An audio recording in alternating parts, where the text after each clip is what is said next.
I'm a design and construction project manager at the City of Kitchener, and we're at Victoria Park Lake. And basically what we're going to do today is give you a bit of a tour of what work has been done and what work needs to still be completed.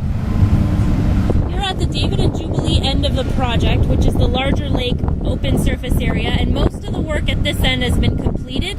You can see the armor stone walls installed. The only thing that is left here will be restoration, which is, you can see the mud tracking. That will be done later in the spring when the warmer weather comes back. We're at Roland Avenue right now at one of the access points where the sediment is being removed by trucks, and as you can see, one truck at a time, and then other trucks have to wait while they're being loaded.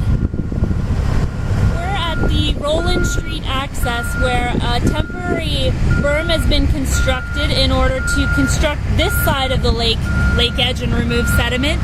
And what you can see is some dozers pushing the lake bottom material that has to be removed, and that gets shipped away.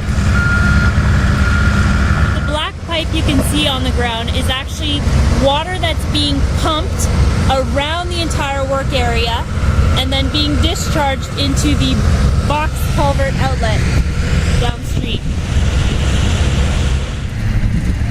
We're at the Roland Street Bridge right now, and basically what you're seeing is pretty well, other than the restoration of the banks, the finished product, which is a retaining wall with armor stone, a 3-to-1 slope down into a lower area, and the same coming back on the other side.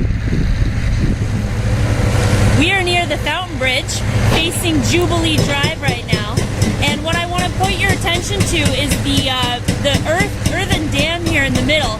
That's actually not sediment, nor is it native material. It's the contractor had to build themselves access roads to access parts of the lake, and that will all be removed.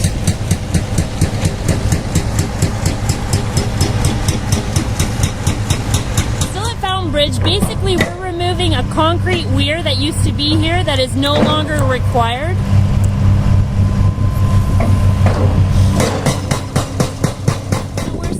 Fountain Bridge, and I just wanted to draw your attention to the wire baskets with the rocks along the lake perimeter. Those are called gabion baskets, and basically they're being replaced around the entire lake edge with the armor stone retaining wall that you see because they're in poor condition.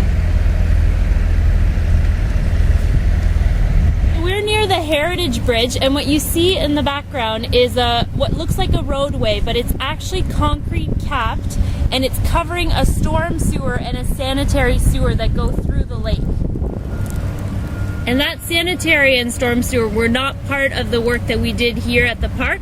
They were constructed years ago. We just had to work around that infrastructure. We're at the Heritage Bridge, and as part of this project, we had to reconstruct the abutments and the piers and resurface them. And the work here is not quite complete. Once it's done, it will actually have a textured finish. So right now they've poured the cement in place, it's curing, and once that is done, they will be finishing it. So we're just past Swan Island, and basically I just wanted to clarify to people, when we built the retaining wall, it's got concrete blocks at the bottom and an armor stone at the top. When the lake is filled up later this spring, all people will really see is the armor stone block. Near the very upstream end of the project, and where you see some of this machinery such as the truck, the excavators, what's going to happen there is that the lake edge is going to be expanded and deepened, and the idea is that sediment is going to preferentially deposit in that area, and the city will go and clean that area out more often and not have to do this huge undertaking every 15 to 20 years. Well, thanks for coming on the tour at Victoria Park Lake, and as you can see, there's still more work to be done.